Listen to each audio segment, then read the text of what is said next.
nosotros hemos considerado, estamos considerando la gloria de la revelación de Jesucristo en los versículos 9 hasta el versículo 20. Y en estos versículos 9 hasta el 20, Jesús aquí nos muestra, hermano, nos muestra tres descripciones. Hay tres descripciones acá que nos revelan el cuidado pastoral de Jesucristo, a fin de que nosotros sepamos, a fin de que nosotros podamos comprender que en medio de la persecución, aún en medio de la persecución, el Señor jamás abandonará a su iglesia. El contexto en el que está escrito el libro está hablando del tiempo de sufrimiento, el tiempo de persecución que había en ese momento debido al emperador Domiciano, que era un emperador cruel y estaba persiguiendo a los cristianos de Asia Menor en ese momento, que son las 7 iglesias a las que se le escribe este libro. Y la semana pasada consideramos nosotros la primera descripción de este pasaje, la primera descripción que nos muestra el cuidado pastoral del Señor Jesucristo, a fin de que nosotros sepamos que en medio de la persecución, que la iglesia pueda llegar en algún momento, porque va a suceder, que aún en medio de la persecución el Señor jamás abandonará a su iglesia. Y la semana pasada consideramos la primera descripción. La primera descripción fue las circunstancias de la revelación acerca de Jesucristo. Esa fue la primera descripción que vimos y consideramos ahí al receptor de la revelación. El receptor de la revelación fue el apóstol Juan. Se describió como un hermano, él se describió como un compañero en el versículo 9, un compañero que está en el sufrimiento, un compañero que está en el mismo reino espiritual, un compañero que está en la misma perseverancia de aquellos creyentes de las iglesias de Asia, el cual él conocía estas iglesias y él está considerándose y acá se está presentando de una manera sencilla, de una manera humilde. Pero también consideramos en esta descripción el escenario en el cual se da la revelación. El escenario era una isla. Él dice ahí en el versículo 9 que estaba en la isla de Patmos. Él está ahí desterrado y nos da también la causa por la que él llegó a estar desterrado en la isla de Patmos, y él lo dice ahí. Él dice estaba en la isla de Patmos por causa de la palabra de Dios y del testimonio de Jesús. Él está ahí por esa razón ahí, por su fidelidad a Cristo, por su fidelidad al testimonio de Dios, por fidelidad a las Escrituras. Y él tiene que describirlo, como dijimos y vimos la semana pasada, porque los que eran enviados a esos lugares eran delincuentes, eran enemigos del Imperio Romano, eran personas que el Imperio Romano enviaba ahí y las desterraba. Y Juan fue enviado ahí, él lo explica, la causa, la fidelidad al Señor, la causa, la fidelidad, la lealtad a Jesucristo le trajo consecuencias de estar desterrado y abandonado, y estando ahí recibe la revelación de lo que es el libro de Apocalipsis. Pero también vimos el momento de la revelación, el versículo 10, ¿verdad? Vimos lo que fue el momento. Él dice estaba en el día del Señor, y él también dice que estaba ahí, fue una revelación que él recibe en el Espíritu. Versículo 10. También consideramos en esta descripción el mandato.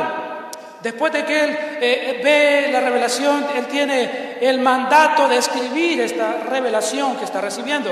Y eso está en el versículo 10 al 11, que solo lo leemos. Y dice el 10, en el día del Señor vino sobre mí el Espíritu, oí detrás de mí una voz fuerte como de trompeta, que decía, ¿qué decía esta voz? Escribe en un libro lo que veas y envíalo a las 7 iglesias. Y aquí están las 7 iglesias descritas a la cual se escribe el libro de Apocalipsis en ese momento, ¿verdad? Versículo 11, a Éfeso, a Esmirna, a Pérgamo, a Tiatira, a Sardis, a Filadelfia y a Laodicea, las 7 iglesias a las cuales Juan va a escribir toda la revelación que va a recibir, y una vez recibida, él tiene que escribirla, y una vez escrita, él tiene que hacer llegar a estas 7 iglesias lo que él va a recibir en todo lo que es el libro, los 22 capítulos que comprende el libro. Entonces eso vimos la semana pasada. ¿Qué vamos a considerar esta mañana? Esta mañana entonces vamos a considerar la segunda descripción. La segunda descripción que Cristo nos da acerca de su cuidado pastoral, a fin de que sepamos, hermanos, que aún en medio de la persecución, Él nunca abandonará a su iglesia. Él nunca abandonará a su pueblo. Él nunca lo dejará a expensas. Él estará con su pueblo. Él estará con su iglesia. Entonces la segunda descripción que tenemos acá es el contenido de la revelación. El contenido, eso es lo que vamos a considerar esta mañana, y no creo poder avanzar porque estos pasajes que vamos a considerar esta mañana, 12 al 16, contiene muchas imágenes, mucho simbolismo acerca de quién es Jesucristo, y necesitamos ir por cada una de ellas para entender qué es lo que Jesús estaba revelándole al apóstol Juan en ese momento. Hay muchas simbolismos, muchas imágenes, y detrás de ellas hay un significado. Ahora, ¿por qué Cristo hace esta revelación en los versículos 12 al 16?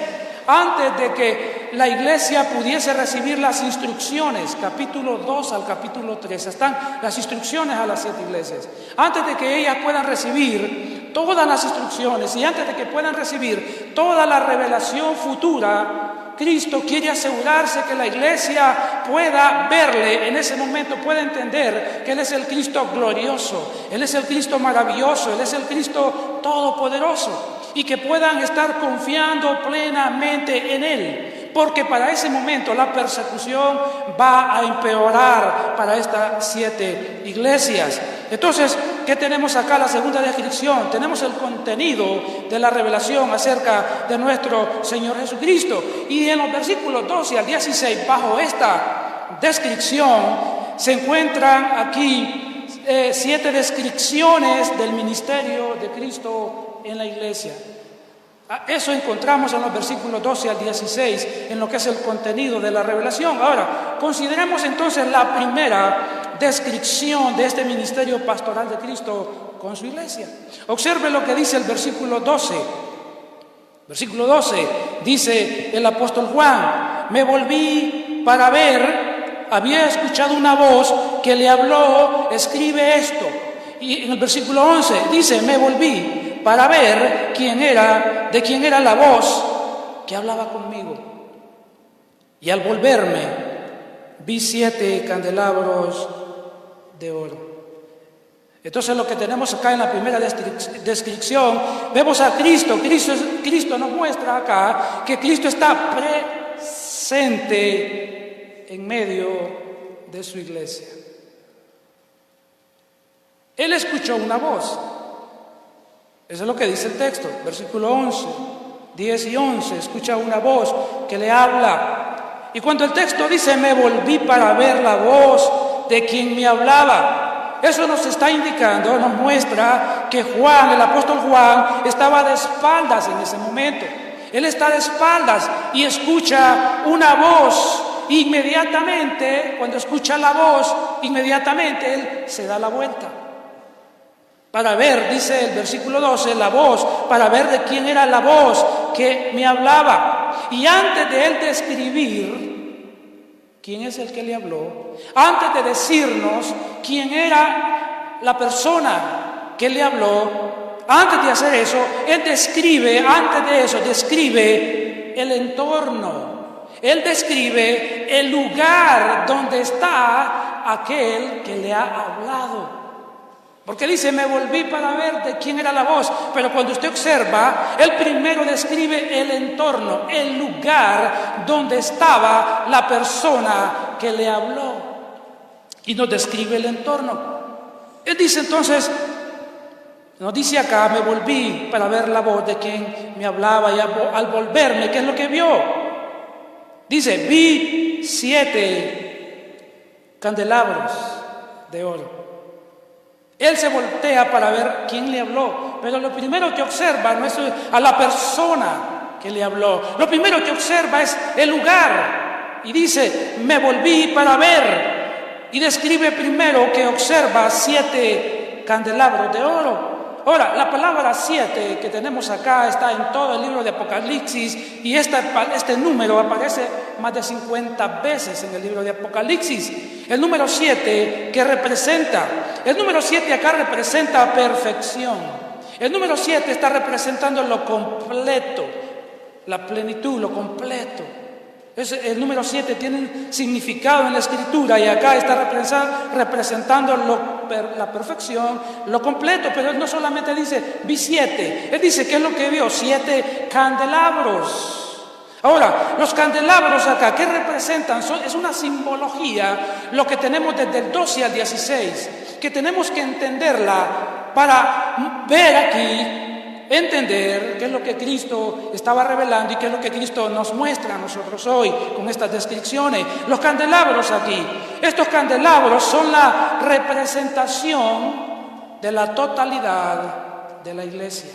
¿Recuerda? El número 7 significa perfección, significa la totalidad, significa lo completo. Entonces él dice 7 candelabros, lo que se nos está diciendo acá, que él está diciéndonos acerca de la totalidad de la iglesia de Jesucristo en el mundo. Los candelabros acá representan a las iglesias.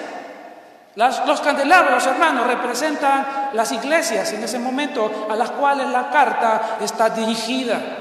Y estas iglesias eran iglesias reales, eran iglesias en lugares reales, iglesias que existían en ese momento. Ahora, hoy esto representa para nosotros, esta simbología representa para nosotros los diferentes tipos de iglesia que existen. Hoy representa eso para nosotros. Los diferentes tipos de iglesia que ha existido y existirá en toda la etapa de la historia hasta que Cristo regrese. Pero en ese momento eran iglesias reales, en lugares reales. Y hoy lo que está representando es la totalidad del pueblo de Dios, el pueblo de Dios en todas partes, el pueblo de Dios en todo el mundo. Pero lo interesante es que estos candelabros que representan la iglesia en general, en todo el mundo, son descritas él dice, vi 7 candelabros. Y él luego dice, de oro, simbología, es lo que estamos describiendo. ¿Qué representa? Si los candelabros representan la iglesia, ¿qué representa que sea de oro el candelabro? El candelabro que se nos está describiendo en esta sección. El oro, como todos sabemos, hermanos, es un metal valioso. Es uno de los metales muy valiosos. Por lo tanto, aquí está representando, hermanos, está representando que la iglesia del Señor, de Jesucristo, es lo más valioso que Él tiene. Hermano, eso debe llenarnos de gozo. Eso debe llenarnos a nosotros de contentamiento. Saber que lo más valioso que Cristo tiene en esta tierra se llama su iglesia. Lo que Jesucristo, hermano, más ama en esta tierra, ¿sabe qué es? Su iglesia. Lo que Jesucristo, hermanos, va a bendecir en el planeta Tierra y ha prometido bendecir y ha prometido cuidar, porque ama es a la iglesia. Así es que eso debe llenarnos de gozo esta mañana. ¿Qué es lo más valioso en el corazón de Dios y de Cristo? La iglesia. De tal manera, hermanos, que cuando usted ama a la iglesia del Señor, la iglesia del Señor, usted está amando a Cristo. Cuando usted, hermano, cuida a la iglesia, está honrando a Cristo.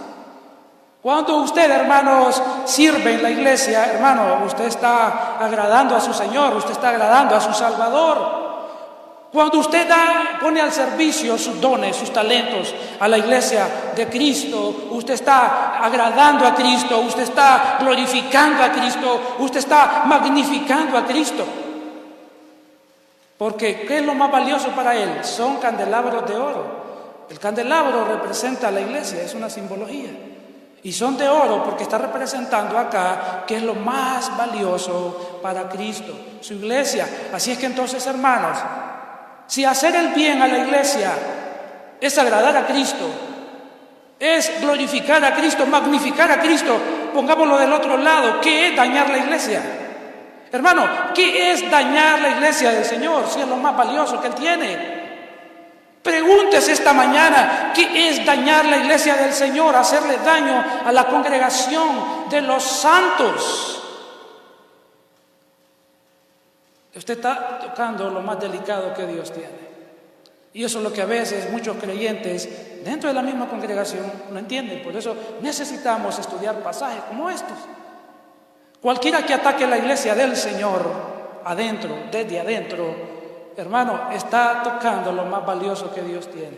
Y póngase a pensar usted, si usted o yo estamos dañando internamente el cuerpo de Jesucristo, ¿qué va a pasar? ¿Qué va a suceder? Y eso lo va a describir el pasaje en las siguientes imágenes y simbología que se encuentra en los versículos 12 al 16. Así es que ame la iglesia. Usted es la iglesia, claro, pero estamos hablando del cuerpo, como congregación.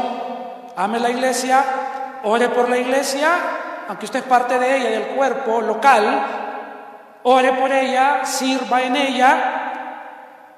Haga lo que Cristo dice que usted debe hacer por la iglesia.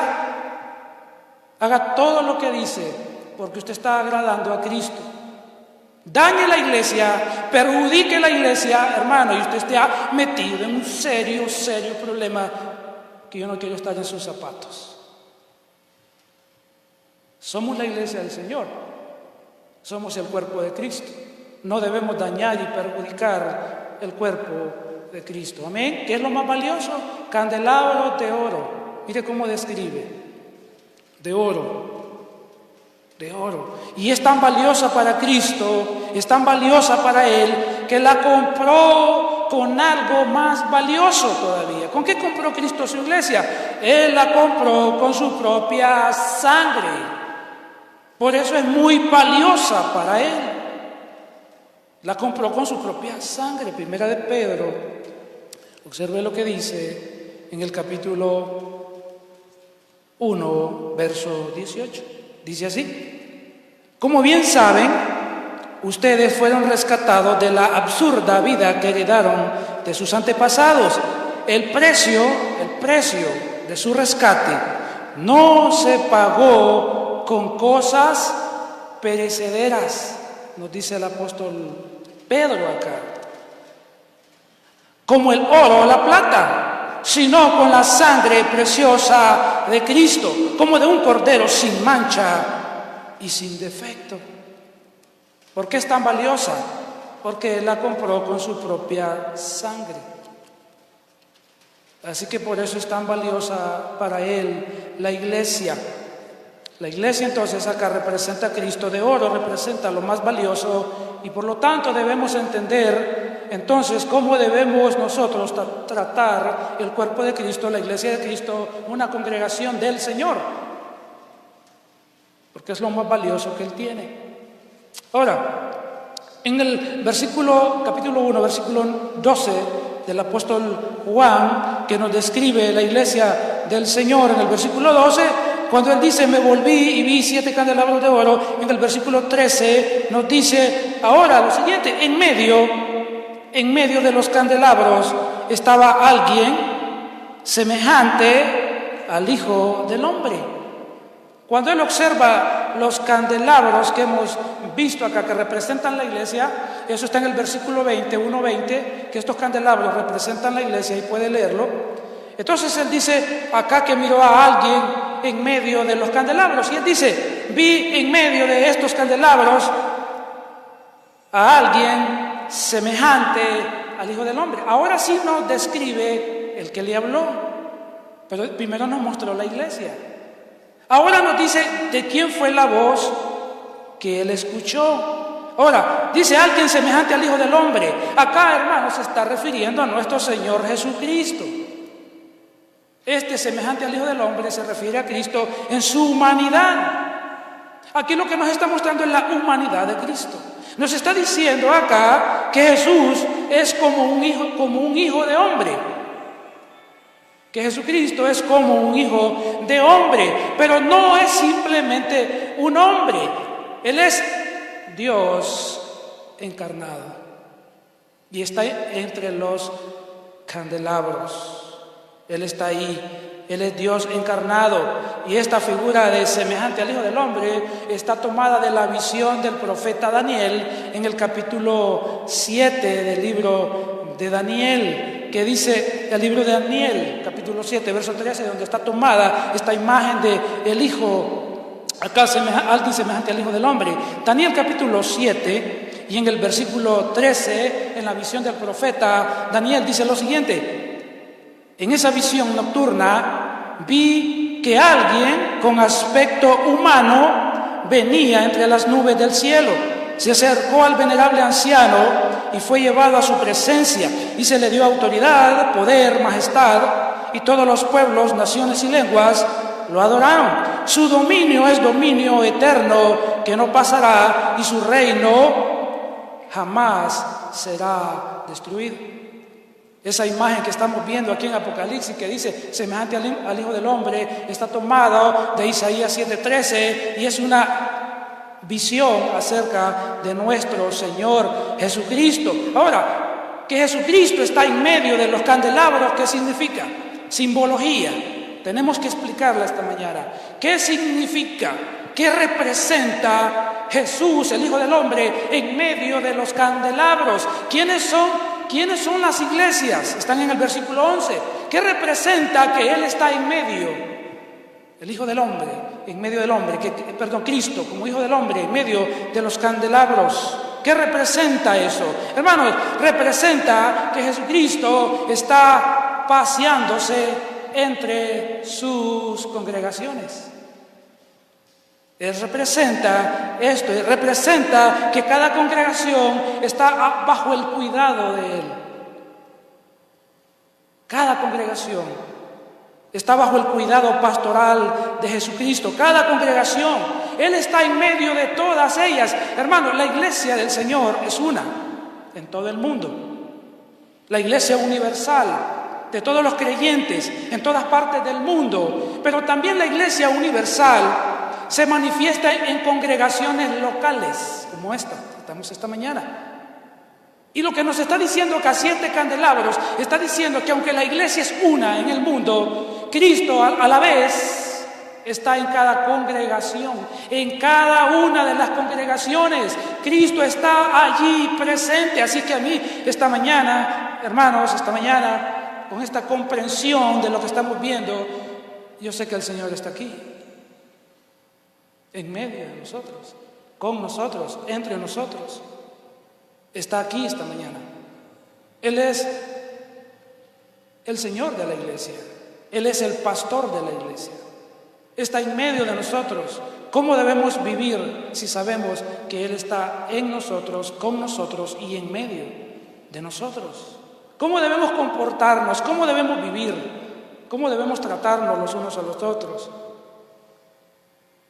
Sabiendo que Él está en medio de cada una, hermanos. Está hablando de congregaciones locales acá. Los candelabros representan cada una de las iglesias individualmente, y Cristo está en medio de cada una de ellas, animándolas, está en medio de ellas, reprendiéndolas, está en medio de ellas, exhortándolas, está en medio de cada congregación, consolándolas, fortaleciéndolas, también ordenándoles, dándoles órdenes. Él es el pastor, y está también en medio de ella, purificándola. Ya vamos a ir viendo eso en las otras imágenes, si logramos llegar ahí esta mañana. Él está haciendo todo esto porque Él es el pastor de la iglesia. Él está purificando la iglesia de los pecados. ¿Cuánto pecado se da en la iglesia? ¿Quién está ahí en medio de ella? Purificando la iglesia. Él está en medio de ella. Él está en medio de esta congregación local. Él está en medio de otras congregaciones locales que son iglesias correctas, que son iglesias de sana doctrina, que son iglesias bíblicas, que son iglesias centradas en la persona y la obra de Jesucristo. Él está ahí. Él está aquí con nosotros esta mañana, purificando del pecado, pero también purificando de los pecadores que hay dentro de la iglesia. Así es que, aunque seamos una iglesia del Señor, y aunque seamos una iglesia que amamos a Cristo, ¿verdad? Queremos glorificarle, queremos exaltarle, queremos darle a conocer al mundo, proclamar su mensaje afuera, y Él va a ir añadiendo a la iglesia local los que Él, en su soberana gracia, quiera agregar y añadir por la proclamación del Evangelio. Hermano, en medio de la iglesia van a haber personas, van a haber falsos creyentes, y Él va a sacar a esos falsos creyentes. Van a haber creyentes que pecan también, creyentes que le conocen. Él va a disciplinar a estos también. Él está en medio de la iglesia. Él está con nosotros. Él está entre nosotros. Debe haber temor reverente a Él, porque somos la iglesia, parte de la iglesia universal de nuestro Señor Jesucristo. Entonces, esta imagen de Cristo en medio de sus iglesias nos enseña que debemos estar conscientes de su presencia en medio de nosotros y que podemos contar con Él en todo tiempo. Pastora 24 horas, 365 días del año, guiando a su iglesia, pastoreando individualmente a cada uno de ustedes, pastoreándonos a todos. Él es el pastor de la iglesia. Él es el dueño de la iglesia. Él está en medio de su iglesia. Él no ha abandonado su iglesia. Él ascendió al cielo, pero está entre nosotros a través de la persona del Espíritu Santo. En nosotros, está en nosotros, con nosotros. Entonces nos enseña que debemos contar con Él, podemos contar con Él, podemos contar con su presencia en medio de la persecución que pueda desatarse para la iglesia. Él está confortándonos, está en medio de nosotros, animándonos a no desmayar, a no negar nuestra fe y nuestra lealtad a Él. Él es el pastor de la iglesia. Amén. Él está en medio de la iglesia, se pasea entre los candelabros. Eso significa, Él está en medio de cada congregación local, viendo, observando, reprendiendo, animando, consolando, fortaleciendo su pueblo, su iglesia, purificando su iglesia. Él está en medio. Ahora, la segunda descripción que nos da aquí el versículo 13, observe Apocalipsis 1, el versículo 13, sigue diciéndonos: este Hijo de Hombre está vestido con una túnica que le llegaba hasta los pies y ceñido con una banda a la altura del pecho. Simbología que representa que Jesús está así. Esta segunda descripción significa que Cristo intercede por su iglesia. Cristo intercede por su iglesia. Es la segunda descripción que tenemos acá de Él. Cuando Él dice que está vestido con una túnica que le llega hasta los pies, aquí Cristo está vestido de manera sacerdotal, como un sacerdote. Es una vestidura de un sacerdote, la que Juan describe a Cristo. ¿Y qué representa esta vestidura? Lo que representa, hermanos, indica majestad, indica honra, indica dignidad del cargo. Por eso Jesús aparece descrito así, y podemos ver en el libro de Éxodo. Vamos a ir ahí, Éxodo capítulo 28, perdón, Éxodo 28, versículo 1, versículo 2, hablando Dios acá a Moisés en referencia al sacerdocio, le dice lo siguiente, Éxodo 28, 1 y 2. Haz que comparezcan ante ti tu hermano Aarón y sus hijos Nadab y Abiú, Eleazar y Tamar. De entre todos los israelitas, ellos me servirán como sacerdotes. Versículo 2. Y luego le dice: hazle a tu hermano Aarón vestiduras sagradas. ¿Qué? ¿Para qué? Para que le confieran honra y dignidad. Cuando la Biblia nos está diciendo en Apocalipsis capítulo 1 y versículo 13 que Jesús, el Hijo del Hombre, está vestido con una vestidura que le llega hasta los pies y un cinto de oro al pecho, nos está hablando de Jesús como el sumo sacerdote de la iglesia, el que intercede por ella. Esa es la figura que nos está transmitiendo acá. No solamente pastorea, sino que también Él intercede por su pueblo. Él intercede por nosotros. Cristo intercede por cada uno de nosotros, intercede por la iglesia. La función de un sacerdote en el Antiguo Testamento era presentarse ante Dios a favor del pueblo. Y Cristo acá es representado como el sacerdote, como aquel que intercede por nosotros ante Dios el Padre. Él es el sumo sacerdote. Él es el sumo sacerdote del santuario celestial.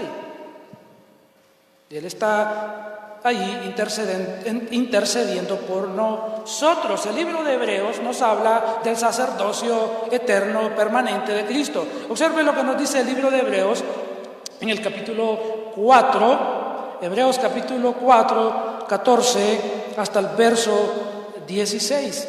Nos dice el escritor de la carta de los Hebreos lo siguiente, dice: por lo tanto, ya que en Jesús, el Hijo de Dios, tenemos un gran sumo sacerdote que ha atravesado los cielos, aferrémonos a la fe que profesamos, porque no tenemos un sumo sacerdote incapaz de compadecerse de nuestras debilidades, sino uno que ha sido tentado en todo de la misma manera que nosotros, aunque sin pecado. 16. Así que acerquémonos confiadamente al trono de la gracia para recibir misericordia y hallar la gracia que nos ayude en el momento que más lo necesitemos.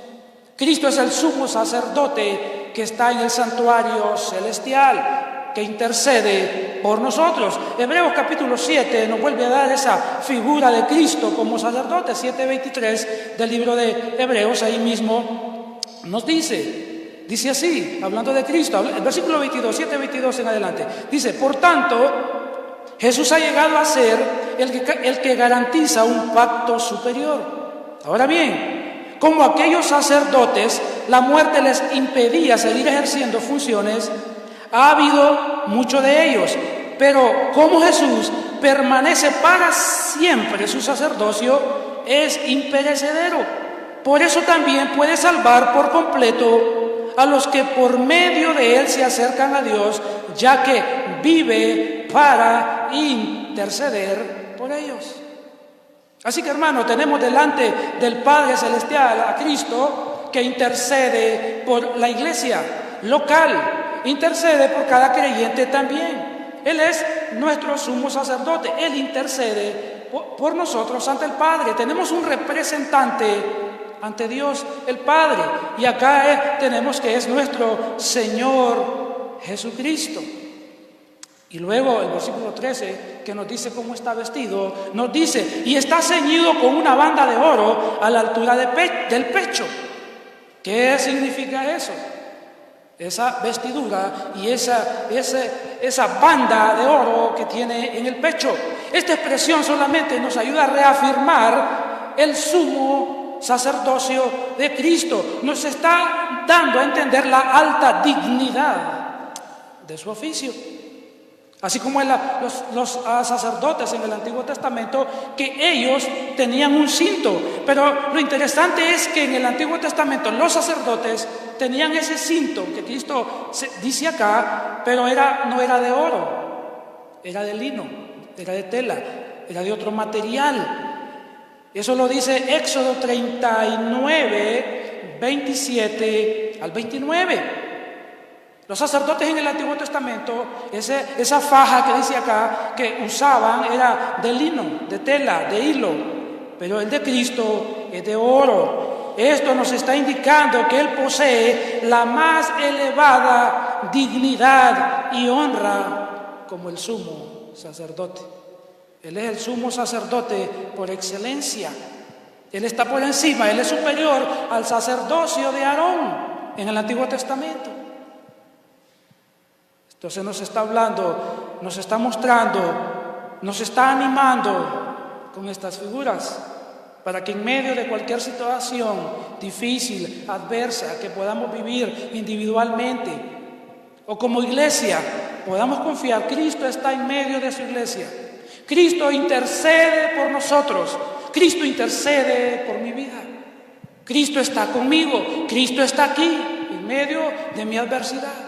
No me abandonará, no nos dejará, Él nos fortalecerá. Por eso se presentan estas imágenes en el libro de Apocalipsis, en el capítulo 12 hasta el 16. Ahora, la tercera descripción, ¿cómo está Cristo mostrado? La tercera descripción nos muestra que Cristo limpia su iglesia. ¿Se acuerda que yo le dije? Es lo más valioso, candelabros de oro. Amar la iglesia es amarle. Maltratar su iglesia, hay un problema con el dueño de esta iglesia. Y el versículo va a describirnos acá, el versículo 14 al 15, nos describe cómo se encuentra Cristo cuidando a su iglesia, pastoreando a su iglesia, mostrando ánimo, confortando a su iglesia. Dice, versículo 14, su cabellera lucía blanca como la lana y como la nieve.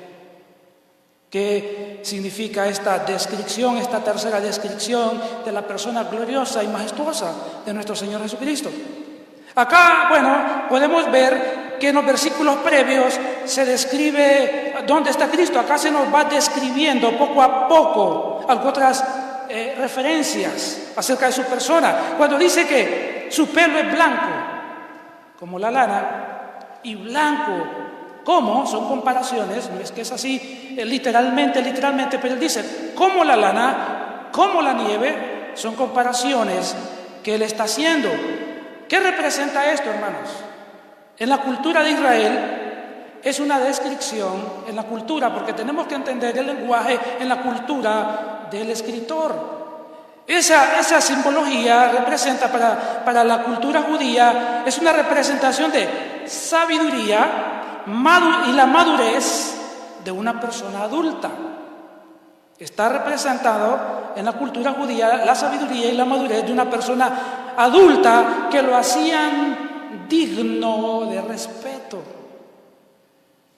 Lo hacían digno de respeto en la cultura judía. En cuanto a Cristo, representa su infinita sabiduría. Que sea esa representación, cabellera blanca como la lana, como la nieve, está representando entonces su infinita sabiduría, su santidad, su eternidad, que lo hace entonces merecedor de recibir gloria y honra. Él es el Dios sabio, Él es el Dios omnisciente, Él es el Dios eterno, Él es digno de adoración. Esa es la persona maravillosa que guía esta congregación con todos sus defectos, con todos sus errores, o horrores, podría decir otra persona. Pero confiamos en el cuidado de Cristo sobre su iglesia. Él está aquí, Él está con nosotros, Él intercede por nosotros. Él es el Dios sabio, eterno, poderoso. Y luego nos describe esta descripción. Son las características divinas que Dios el Padre posee. Esto de su pelo blanco como la lana, ¿dónde lo encontramos? Eso lo encontramos en Daniel, en el libro de Daniel en el capítulo 7. Vamos a ir ahí. El libro de Apocalipsis, hermano, tiene mucha relación con el libro de Daniel. Así es que van a haber muchas referencias que tenemos que verlas en Daniel, porque Apocalipsis y Daniel van muy unidos en cuanto a muchas cosas que contienen. En el capítulo 7, en el versículo 9, observe lo que dice, está teniendo la visión Daniel acá, el profeta Daniel, de la persona del Padre, de Dios el Padre. Y él dice, mientras yo observaba esto, se colocaron unos tronos y tomó asiento un venerable anciano.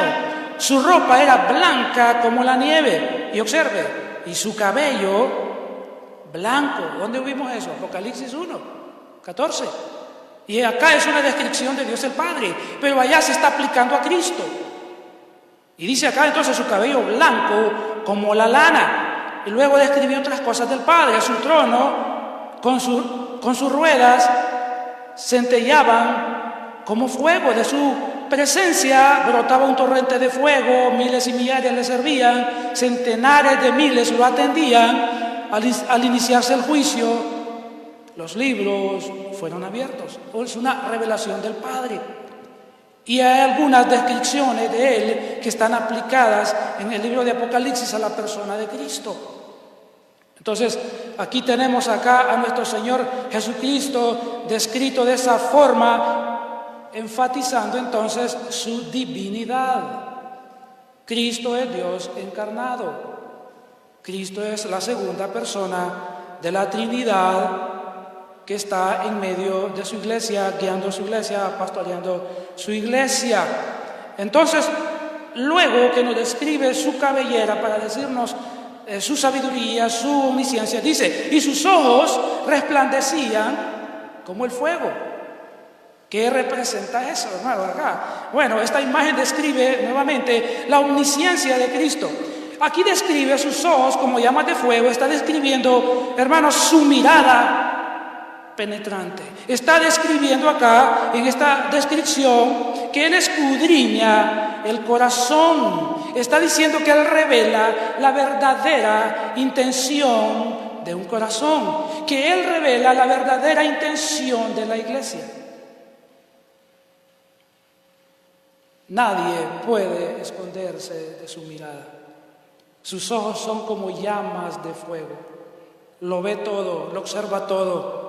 Ve esta iglesia, ve su realidad, ve su falsedad si la hay, ve cada creyente, ve su corazón, ve su vida, ve su falsedad, o ve su realidad, su verdad. Hermano, el pastor Cristo que tenemos, hermanos, por eso Dios es perfecto. Él conoce las verdaderas intenciones de nuestro corazón. Nadie escapa de su mirada. Nadie se escapa del escrutinio de su mirada. ¿Para qué? Para recibir, hermanos, ya sea bendición o ya sea las consecuencias por su pecado, por mi pecado. Usted está sentado aquí esta mañana y está escuchando. ¿Sabe Dios su vida? ¿Sabe Cristo su vida? ¿Puede Cristo mirar su corazón y saber lo que hay en usted? ¿Sabe Él todo de su vida? ¿Sabe lo que nadie más sabe aquí? Sí. Él es el pastor de la iglesia y escudriña su vida, escudriña mi vida, escudriña la iglesia para darle a la iglesia bendición, fortaleza, ánimo, pero también para disciplinar la iglesia, para disciplinar a cada creyente que ha caído en el pecado. La Biblia nos dice, hablando de esta misma característica en Dios el Padre, en el libro de Hebreos, ahí en el capítulo 4 de Hebreos, capítulo 4 y verso 13, dice Dios el Padre, ninguna cosa creada escapa de la vista de Dios. Todo está al descubierto, expuesto a los ojos de aquel a quien hemos de rendir cuentas. Hermanos, si eso no trae temor a su corazón esta mañana, debería. ¿Cómo está viviendo usted? ¿Es usted realmente un creyente genuino, verdadero? ¿O hay hipocresía en su vida? ¿Es usted una persona de doble cara? ¿Usted es una persona por fuera una cosa y por dentro otra? Dios lo sabe. Y no está su vida escondida de sus ojos, de su mirada. Él lo sabe. Y Él escudriña su mente y su corazón, escudriña mi mente y mi corazón y conoce mis intenciones y conoce realmente mi corazón.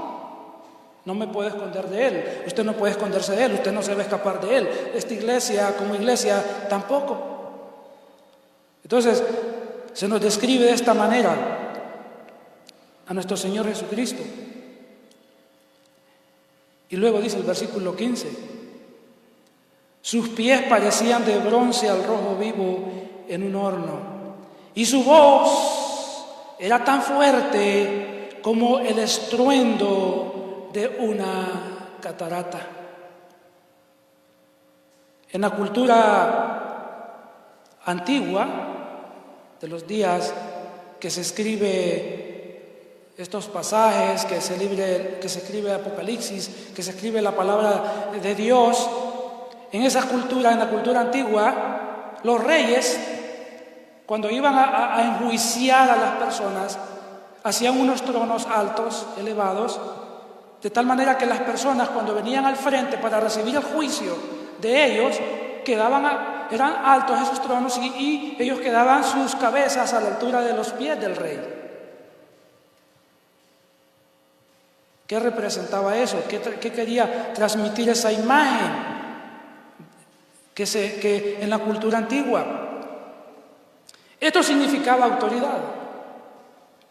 Eso representaba la grandeza del rey. Y cuando a Cristo se le está describiendo acá, dice acá, con los pies de bronce, eso lo que representa también es fuerza, estabilidad y también representa juicio. Los reyes, recuerden, les acabo de escribir, en la cultura antigua hacían eso, se sentaban en altos tronos. ¿Recuerda usted Apocalipsis 20, el gran trono blanco? Entonces Cristo está descrito acá de esa forma porque está describiendo acá el juicio sobre los pecadores en este mundo, como se describe en el Salmo 110, versículo 1. Salmo 110, 1 dice: dijo el Señor a mi Señor, siéntate a mi diestra hasta que ponga a tus enemigos bajo tus pies. Está hablando Dios el Padre, a Dios el Hijo allí. Y acá cuando a Cristo se le representa en Apocalipsis con sus pies como de bronce y bruñido, está hablando del juicio sobre los pecadores. Pero hermanos, no solamente para el pecador, acá está hablando del juicio sobre la iglesia también. Está hablando de disciplina a los que están pecando dentro de la iglesia. Porque esta imagen está representando el ministerio de Cristo en la iglesia local. Está hablando también no solamente del juicio sobre los pecadores, sino disciplina dentro de la iglesia local. Aquellos creyentes que están en pecado y no quieren arrepentirse. ¿Cuántos esta mañana el Señor escudriña la mente y escudriña el corazón y están en pecado? Están en pecados escondidos todavía, pecados ocultos, creyendo que eso no va a salir nunca a la luz, creyendo que el Señor de la iglesia no ha visto, que el Señor de la iglesia, que es Cristo, ya vio y ya sabe, y le está dando tiempo a que usted se arrepienta de esa práctica, de ese pecado, porque si no, Él tiene pies como de bronce, hablando juicio severo, duro, hacia el creyente para disciplinarlo. La Biblia nos dice en Hebreos 12:5, hablando de eso, hablando de la disciplina que el Señor ejerce al creyente. La Biblia nos dice en Hebreos capítulo 12 y versículo 5, nos dice lo siguiente, dice la palabra del Señor así, dice: y han olvidado por completo las palabras de aliento que como a hijos se les dirige: hijo mío, no tomes a la ligera la disciplina del Señor, y tampoco te desanime cuando te reprenda, porque el Señor disciplina a los que ama y azota. Esa palabra azota es algo severo, azota a todo aquel que recibe como hijo. Así que esta mañana vamos a quedar aquí en lo que hemos visto, porque hay muchas más descripciones en este pasaje que llevan tiempo irlas explicando e irlas asimilando a nuestra alma y a nuestro corazón. Entonces, esta mañana lo que hemos considerado es que Cristo nos muestra en Apocalipsis 1, 9 al 20 3 descripciones que revelan su cuidado pastoral, a fin de que sepamos que aún en medio de la persecución Él no abandonará a su iglesia. Y hoy hemos visto parte del contenido de la revelación en esta mañana. Lo hemos visto al Señor en medio de los candelabros, lo hemos visto al Señor con vestidura sacerdotal intercediendo por la iglesia, lo hemos visto con ojos de fuego, lo hemos visto con pies como de bronce. Necesitamos entonces nosotros considerar nuestra vida delante de Él. Así que vamos a ponernos de pie y vamos a quedarnos aquí esta mañana y seguimos el siguiente domingo con esta maravillosa visión de nuestro Señor Jesucristo en el libro de Apocalipsis. Te damos gracias esta mañana al considerar tu palabra, al considerar, Señor, la descripción que tú nos ofreces en el libro de Apocalipsis, el saber, Señor, que tú estás cuidando tu iglesia en el mundo, que tú estás cuidando cada iglesia local, que es una representación de la iglesia universal, que tú estás en cada congregación local, que tú estás allí, que tú estás pastoreándola, cuidándola, animándola, reprendiéndola, confortándola, purificándola del pecado. Señor, que nuestro temor y amor sea hacia ti, que podamos confesar toda falta, todo pecado delante de ti, sabiendo, Dios, que no podemos esconder nada delante de ti. Que tu palabra nos anime, nos conforte, nos reprenda, nos consuela y que, Señor, podamos ajustar nuestra vida de acuerdo a tu soberana voluntad y podamos vivir una vida en santidad y una vida que proclama tu mensaje de salvación al mundo. Te damos gracias esta mañana y en el nombre de Jesús oramos. Amén.